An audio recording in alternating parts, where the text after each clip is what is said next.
Welcome to this very special 3-part video series for the Friends of Active Souls. My name is Erin Dubich, and the reason for this special video series is for me to help you to feel much better in your body. So let me introduce myself very briefly before I let you know what you're going to learn in these videos. Again, my name is Erin Dubich, and I'm a licensed dietitian nutritionist, registered dietitian, living in Tinley Park, Illinois. I've been a dietitian for about 5 years, and I've worked in fitness and wellness. I've done a lot of coaching, grocery store tours, and I'm a public speaker. In my own journey with food, I've lost about 80 pounds, and I've kept it off for about 8 years now. I'm 36, and since I was a really little girl, I did not have a good relationship with food.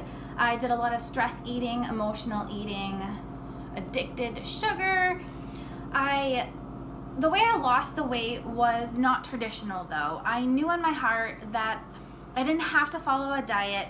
I didn't have to buy a diet book.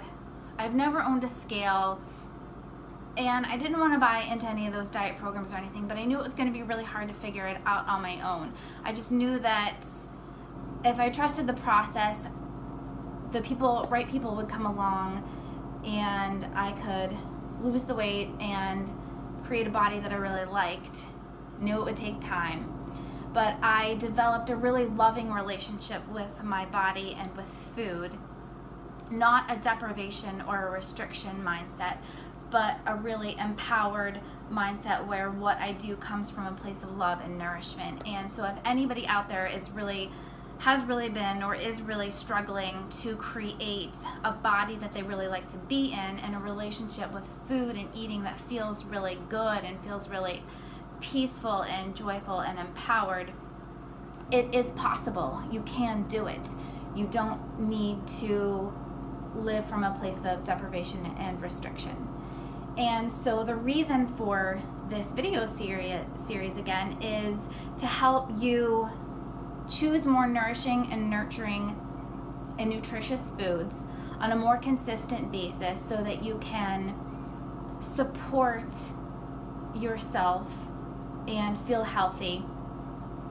And the objective of this 3-part series is to look at some of the ways in which we're not doing the best that we can making those choices. So today we're going to talk about remembering to eat really well. Now we'll talk about planning. Next week we're going to talk about trying to out-exercise or out-fitness a bad diet. And then on the 3rd week we're going to talk about splurges, treats, and rewards, and the negative side of that and what splurges and treats and rewards really are. And so after that, a couple weeks after that, we're going to do a free group call. I'm going to offer a free group call, and there will be more details on that, but you can mark your calendars for September 13th. Details will be coming. And then I'm offering a live workshop with Active Souls at Active Souls in LaGrange on September 26th. But let's go through these videos first. Today, we're going to talk about remembering to eat well. So when we get into this I want to get healthy type of a phase, we often go straight to exercise. We find the gym, which most of you have already found, your great fitness center, and you put your classes on there, and on the calendar you also have your daily activities. But what we can really tend to forget about is what's actually more important than exercise, in my point of view. Exercise is very, very, very important. But food, nourishment, nutritious choices. And so this can be sometimes a little bit easy for those type A planners who like meal plans. But for most of us, we're not meal planners. Meal planning does not fit into our busy lifestyle, and that's really just not our personality. And I will tell you that I have never followed a detailed meal plan, and I've been crazy successful.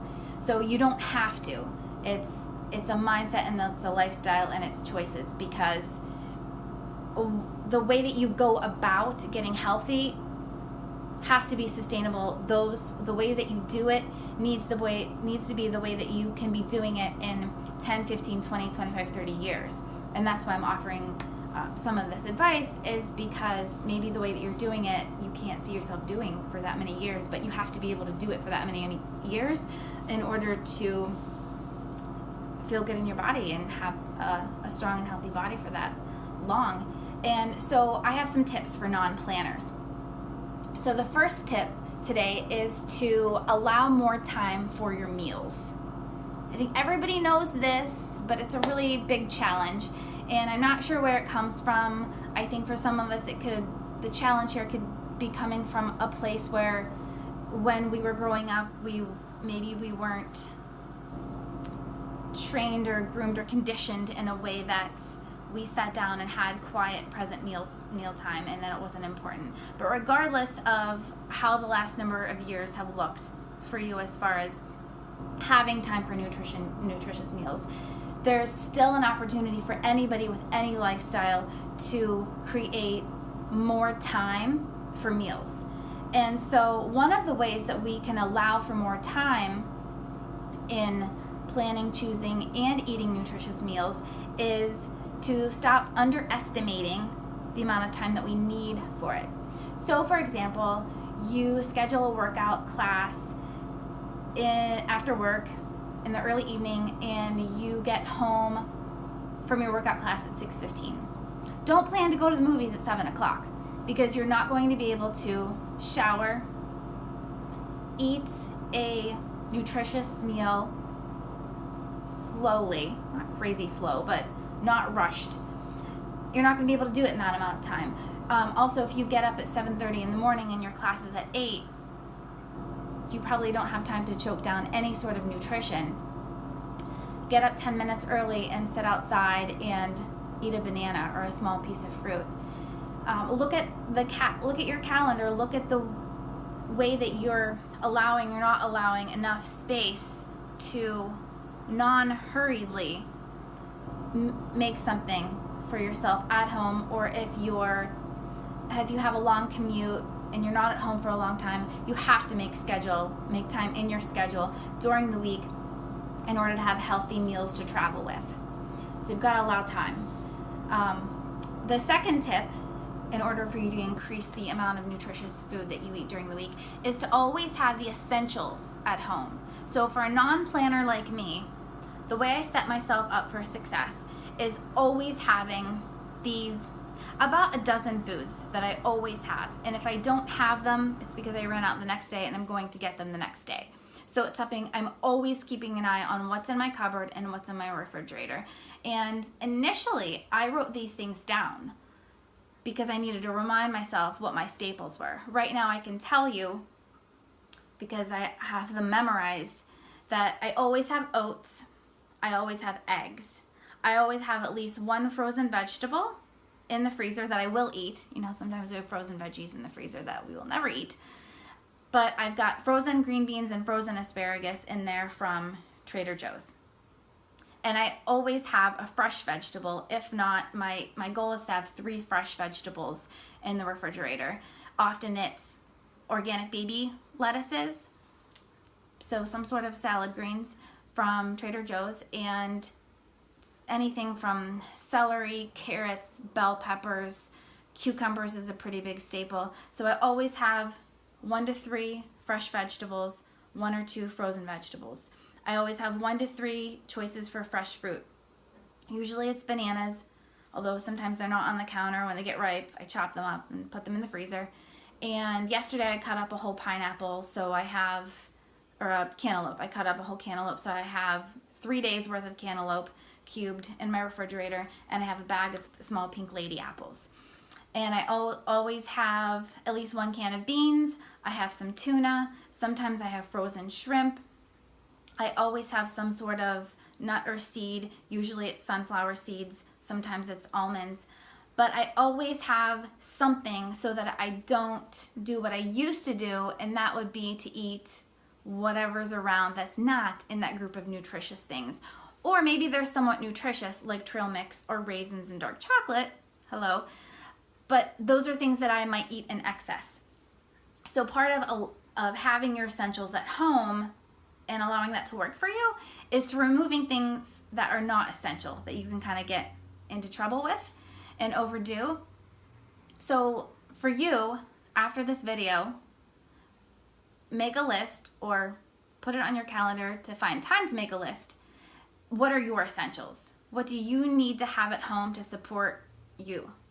And then the third tip is to know what your go-to meals and snacks are. And this is a bridging from this last tip of always having the essentials, right, which are sort of individual choices, to knowing what your go-to meals and snacks are. So there's a little bit of combining and work, like cutting, to knowing what your go-to meals and snacks are. So I used to do a lot of protein bars and those sorts of things as my travel snack. And I was really looking at it and what I was doing, and I was not getting enough fresh produce. So I stopped eating snacks, bars in the car, and I started cutting up celery, carrots, bell peppers, fruit, bringing fruit with me, bringing a fork with me. That way, if I got to work, the plan is always to get to work a little bit early. And if it's something I can't really eat while I'm driving, like snacking on the celery slices, then when I get to the parking lot, I will eat a little bit of cantaloupe. I mean, it's a better choice than a protein bar in most cases because many of them are processed. And I will say the only one I really do is the RX bar, and I try to do that one 2 to 3 days a week and not any more than that. If you're not doing many nutritious choices at all, then maybe protein bars, good ones, are better than what you're doing. But if you have been doing a lot of bars, I highly recommend and encourage that you really try to get more whole, truly nutritious foods because they're filled with potassium, magnesium, zinc, B vitamins, a lot of things that support our brain health, our moods, everything like that. And so those are the 3 tips. They're to allow more time for meals, knowing what your essentials are, and to know what your go-to meals and snacks are. And write those down. That was another thing I did at the beginning of my journey too, was I wrote down what my go-to meals and snacks were so that I knew. And when you know what they are, then you don't have to write things down. You don't have to create a meal plan. So again, you don't need to be strict and regimented to be successful. You just need to set yourself up for success. And a big foundation to doing that is to making sure that you have what you need in your kitchen and that you're allowing yourself enough time to be in your kitchen. And most of the time, the extra time and the extra effort it takes is really just in our head. I've seen people wait as I pass by in takeout lines or go into Jimmy John's Samba Shop and wait for a sandwich to be made, and really it doesn't take any longer to make something at home if you have it there. My salads that I eat almost every day are super simple. It's the organic baby lettuces, sunflower seeds, balsamic dressing, and a protein. That's it. Sometimes I'll put something else on top, but it's really simple so that I have no excuse not to do it because it only takes a couple minutes.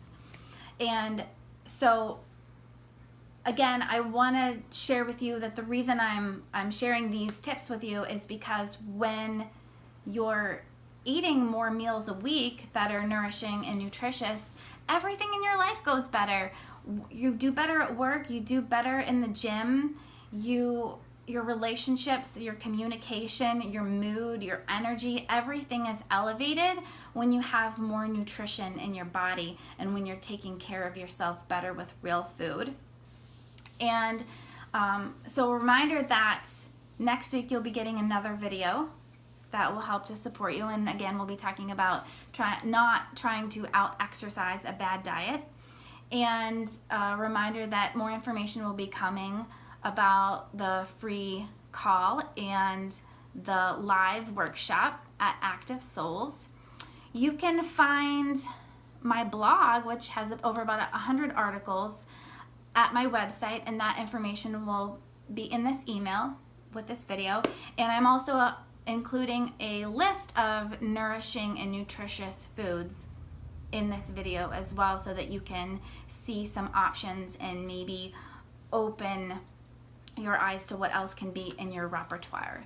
So thank you so much for tuning into this video, and I look forward to sharing more with you in the coming weeks. Thank you.